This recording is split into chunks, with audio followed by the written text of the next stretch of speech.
DJ Manish Raksol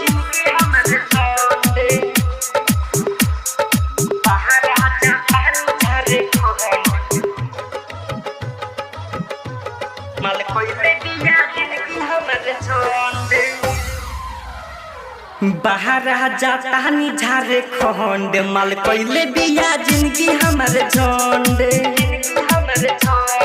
बाहर जाता नी झारे खंड माल कोइले बिया जिंदगी हमारे झंड बहरे गहिले ओ करे घमंड माल कोइले बिया जिंदगी हमारे झंड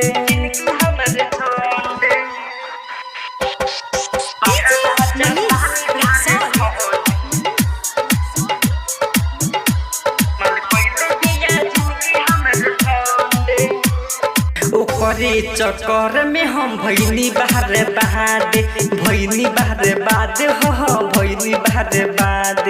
जाके ससुरवा में बिया हुआ बाद हो बिया हुआ बाद ओकरे चक्कर में हम भैनी बाहर बाद जाके ससुरवा में बिया हुआ बाद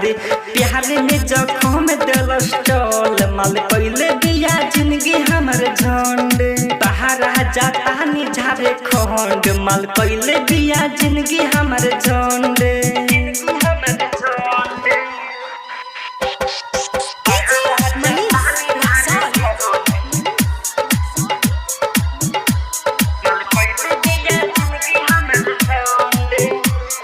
कैसे बताई राइटर संदीप होरिल